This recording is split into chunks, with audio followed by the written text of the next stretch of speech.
This is one Fresno resident story worthy of recording and sharing. Magdalena Nagy is now in her 99th year and has been here in the Central Valley for over 6 decades. Her life chapters are interesting to family and friends, but they also provide a story for all of us. In this chapter, we will hear about a young woman's Budapest life, from vocational training, a first job, war-affected home life, a soldier romance, and a wedding amid air raid sirens and bombings. The business schools was Árpád-házi Boldog Margit Upper Academy of Business School. It was located in Jurány utca, and the Jurány utca was about 10 minutes walk from my house, which one was in Csalogány utca. I enjoyed that school very much, although I had here and there a little mischief, but otherwise I went through, and I liked every moment of it. We had so-called striped blouses for regular clothes and blue skirts, and for some occasion we wear white blouses with blue skirts.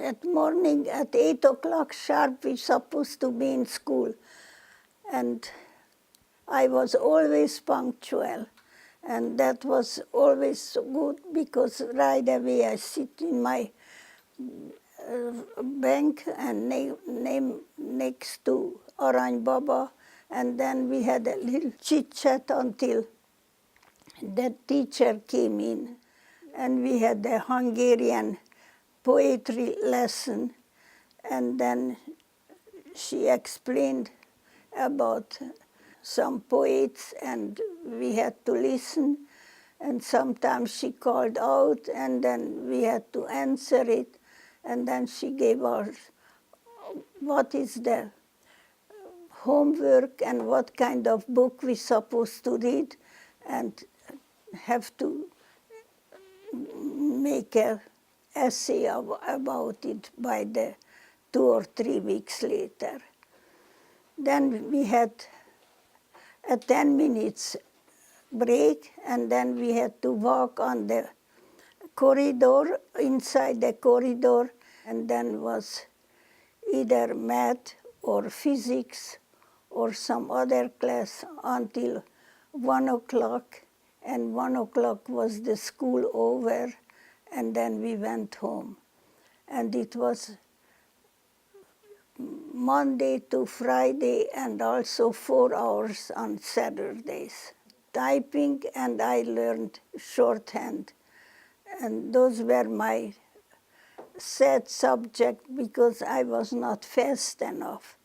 When shorthand was dictated, I just was always behind, and I wanted to be so much faster, but I just was not able to do faster. Typing was very, very hard in the beginning because those typewriters were we had to learn it so by heart that all the types were all already closed. We had to know that O, S, D, F, G, and so, because otherwise we're not supposed to look on the typewriter. And that was also very hard. And then came the German class, and then I was always happy because in German was I so fluent, and although in the grammatic I really made here and there mistakes. But the fluency in German, that was my easy-going subject. And I graduated when I was 18, and in 3 weeks I was hired at the Hungarian agricultural business office. Supposed to do typing and shorthand, but I was so happy they transferred in less than 2 weeks up to the second floor to the bookkeeping, and that was my favorite place. I liked it in the bookkeeping. And in my room where I was located, we were 6 people, 2 men and 3 or 4 women, and time spent was also, we had some labs, we had some work, but mostly good work. And then came the lunch time. The lunch was also in the same building on the 4th or 5th floor on the Mensa, and we had very reasonable lunch because it was at that time 40 cents. Oh, we have a wonderful celebration because on those days when the bonus time, then we had also a little get-together right in the office or next to the office. I don't remember actually where, but I remember I was dancing with a man on top of a barrel, and I still remember the color of my clothes, which one was at that time a light beige blouse and a brown skirt. And then in the afternoon was home. I was happy when my mother sent me down to bring something from the grocery store or bring something for the milk store or bring something here or bring some. That was my favorite time when she sent me off to bring something and help her something. Although I didn't help cooking, she did the cooking. When we were all 3 of us already working, it was that we had to distribute our income to our parents because that's the way we could keep up our household in good going. I felt always like I have everything. I always felt it, but it was a very, I think we were all very dissatisfied. Hidike, my sister, who was 5 years older, my brother, who was 4 years older, and myself, they were always taking so much love to me. I loved them also, and we had a good family life. Everyone on her way or his way, we all walked to work. One of us walked on the Margaret Bridge, one of us walked over the Chain Bridge, and so when we came together, we always had some stories to tell each other. Oh, this guy did this, this lady did this, and so forth. I always talked about my one girlfriend in the office who she's getting married and how wonderful she find her boyfriend already in the same job and they are getting married soon. Where it's interesting, the discussion, as is today, the discussion, it was always a different discussion between my uncle and my father.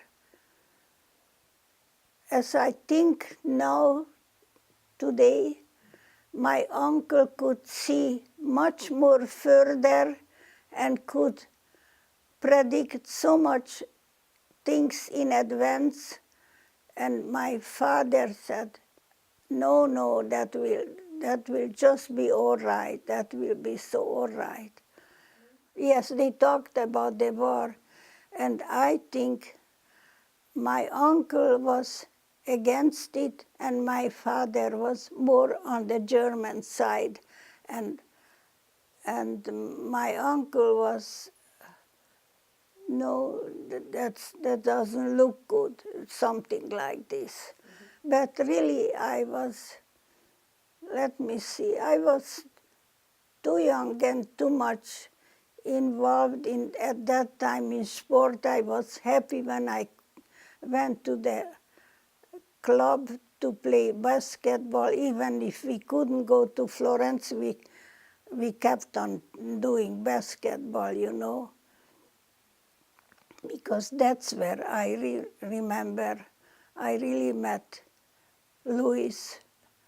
I remember at that time we were all asked to get all our papers together because we have to go up until father, father, great grandfather, grandmother, and all those up to put the paper together because we have to see that we are all Christian, because that's the way it was at that time. At that time it was already said that that's the Jewish people at that time, it was on order that they had to wear a star, a yellow star on their coat. I was on a vacation with my sister and we went to a wonderful, nice place, which one was already close to the upper Hungarian area, and the name was Parad. It was a beautiful area, and there was a ball, and we met a lady, and we sat with her on the same table, and then on the next room started the ball. And then she said, she will be our chaperone, just let's go to the next room and let's be in the ball. And so my sister hesitated a little bit, but I said, oh yes, let's go there. And we went over there, and suddenly the door opened, and here came all those young cadets, these Hungarian cadets with those smashy uniforms, and then they offered and they asked us to dance. And there was one cadet who asked me for dance, and he danced with me all evening. And he asked me if I would go for a walk with him, and I said yes, and I would like to. And then we went through the woods, and a very nice walk, and he was very nice, and he turned my head a little bit away, actually, but then after I came home, I came away from it, he promised that he will call me. Actually, I was hoping that the call will come, and I was ready in few, maybe 2 weeks, what was promised, that we will meet at the Matthias church, but he never showed up. So the whole thing gave me a bad feeling, and it was over. Meanwhile, I was still working in the Hungarian agrar school. I went also on the side to the sport club, which one was at that time the Budapesti Budai Tornaegyed, BBTE. And there where I actually met my first husband, my two daughters' father. But before that, I also played basketball on the same club where he and his brother was athletes, hurdle athletes.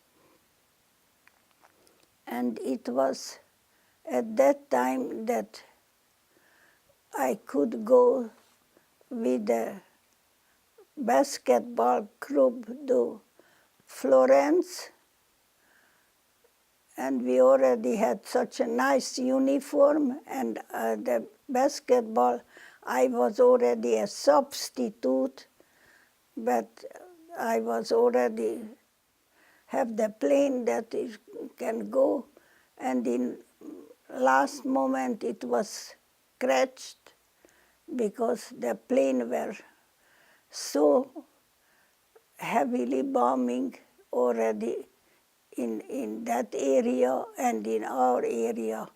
So who was happy that I didn't go? My mother. And I was sad, but that is life. I met first Ödön. That was his brother. His brother was couple of years, or 3 years older. And accidentally I met him, and he was very nice. He escorted me home from the sport club to my house, which one was about a 20 minutes walk. And he said, oh, next time we go again. And then I liked it, and next time when I went to basketball again, then I was waiting in the side of the cafeteria or lunchroom or whatever. And then I was waiting there, and then came the helper there who worked there, and I said, did Mr. Hydes is still in the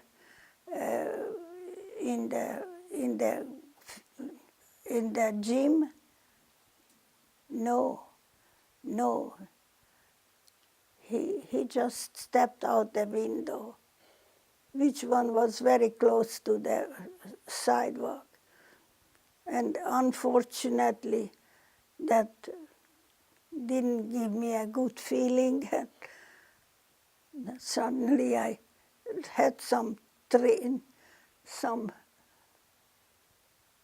tears in my eyes, which one was, I was very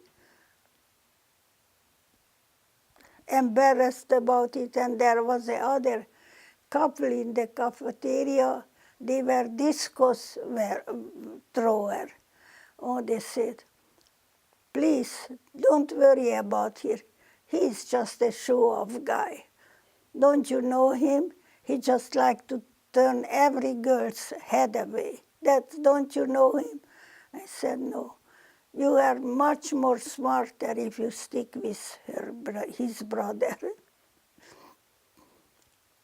And then life went on. Later on, I don't know, few days later or few times when we went again after together, girls and boys in the Sportplatz, in the club, then Louis was sitting next to me, and he was sweet talking a little bit, and then I said, no, I don't want to do anything with the Hidashes.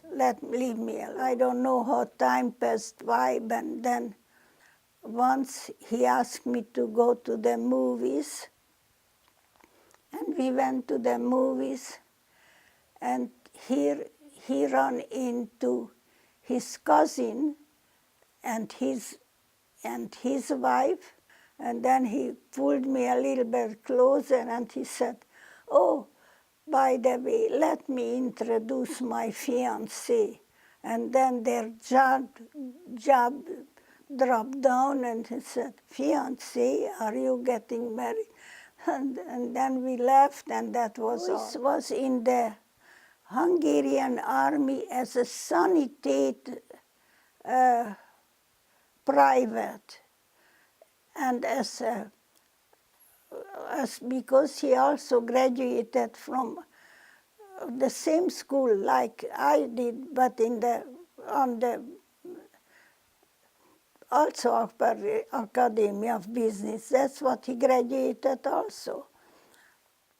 Yeah, he was in his base, and then he wanted to come over just to see if we are home, because he liked to come to our house, which one was also a walk about 10 to 15 minutes, and with his long legs, and so he came so fast over, and then he was just spreading nice things.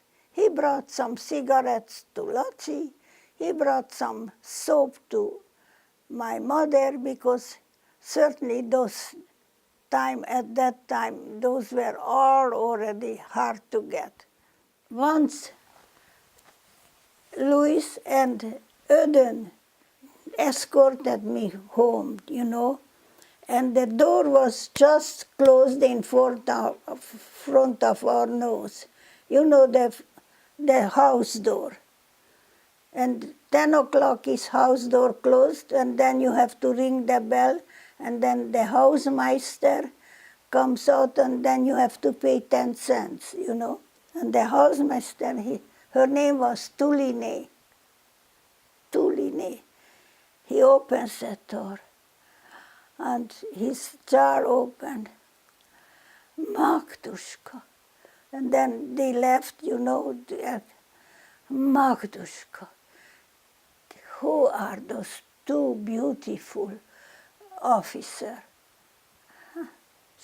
I didn't say something, just Montam, and ran up to the floor and went home. So many things happened that time, We still went to the baby theater, And sometimes I already was on Louis' side, I forgot already on Eden, and that was just a laughing matter, that she stepped on the windows. Louis had a friend who was Jewish. Her name was Cotty. She lived in the same area where Louis lived, in Pest side, because I lived on Buddha side, and Louis lived in Pest side. And those people who gathered and were friends and so, and then she came once to Louis and said, I'm so sorry, but tomorrow I have to go. And when Louis told me that, that was very, very sad, because they were such a good friend to them. I never knew her, but they were good friends. I don't remember.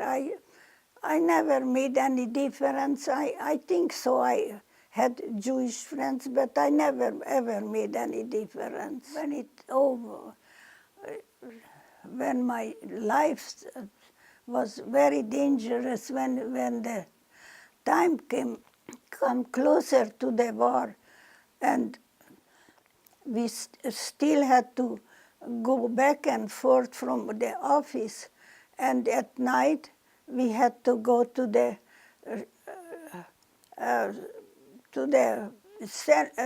cellar, because we had to take our little package and go down to the cellar, because everything had to be darkened, the rooms had to be darkened. There was not supposed to any light show out from the window, because you maybe then get a punishment if your light goes up to the air, and give away where the house is to the airplanes, because the air was way over us, and the bombing was over us. But maybe luckily my area in Buda was a little bit better because it was not a factory area. The factory area was more and more bombed all the time. And one day I was in the toilet and reached for the chain to flush it. And at the same time, as I flushed the toilet, a big detonation came, such a big boom, and I got so scared. And in the very same time when they flushed it, the bridge fell down. The bridge was bombed, and the Margareton Bridge fell in three places into the Danube. And that was such a shocking, the beautiful Margaret Bridge. And I was, also my mother came and we were worried. Father was still on the other side of the Danube. Was he on the bridge or hope not? And later on he was safe because he came on an Elizabeth Bridge back home. That was just so shocking.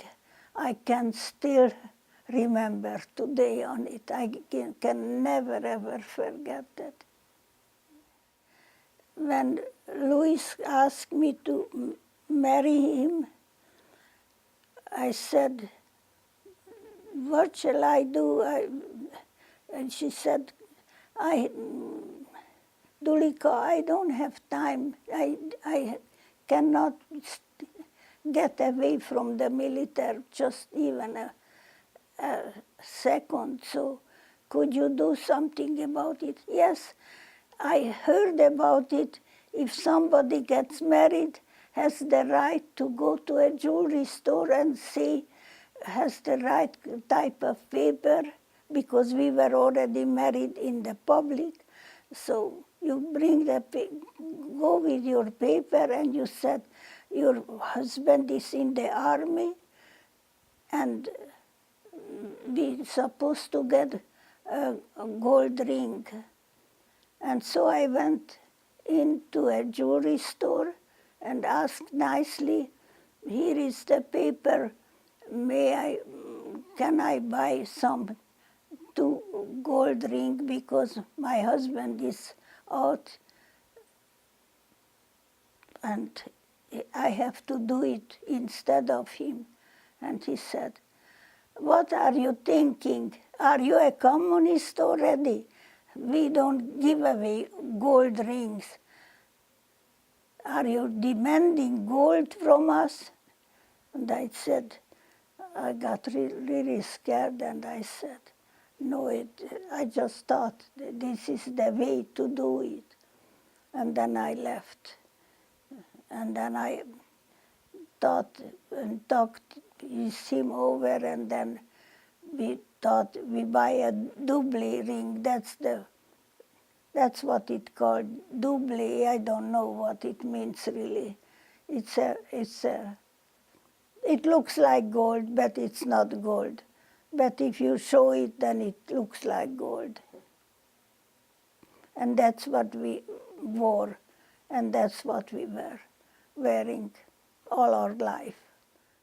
After the public wedding, certainly my wish and both of our wish was the church wedding, and it was possible because my uncle said, of course, we can ask and find out that my son, who is already ordained because he's a Jesuit priest, and I will see to it that if he can go get permission to that church where you like to have your wedding. And so it was it was scheduled on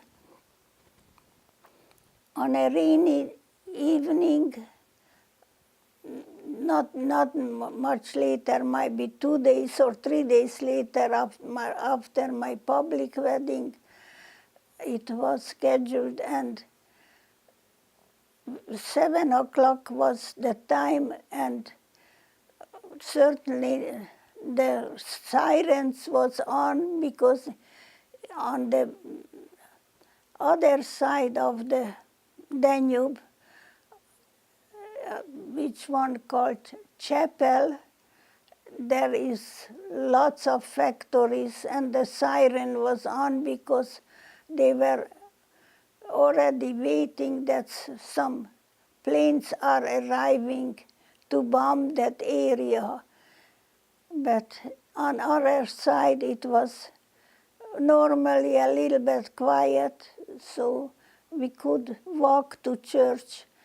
There was no such a thing that we rented taxi or anything, and the walk was about 20 minutes or 15 to 20 minutes to Batyánytér, and we went down to the church, and there was my cousin Tibor, and he gave us a nice wedding. And also, what I have to mention, up on the chorus, my brother was singing Ave Maria, and that was so touching and so much what I still remember, because that was then available at that time. And as the wedding was over, then Louis's mother arrived, and then she blamed me right away. Why didn't you wait? How couldn't you tell him to wait with the ceremony? And I was a little bit shocked, and I was so sorry. I said, I'm so sorry. I couldn't know where you are and how it is. And then it was, then from then on we went back again, walking to the restaurant, and there where we had dinner, and some friends, some of our neighbors were there. One of my girlfriend could come, and my uncle was there, and my parents, and my sister and brother, and we had a nice, quiet, but peaceful wedding ceremony in a restaurant where we used to go just before we got married here and there for dinners. After the wedding, we still could go home, because actually Louis was already on standby, because he had to go back to the barrack to find out when it's the leaving time.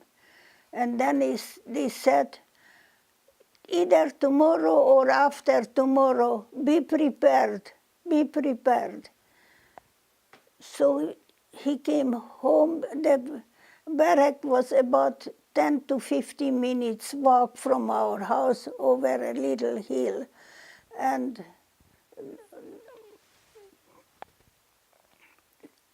so he came home, and we stayed home. We got lots of rooms, so we were then staying just home, don't leave any place, because we had to wait, because Louis could be called any time.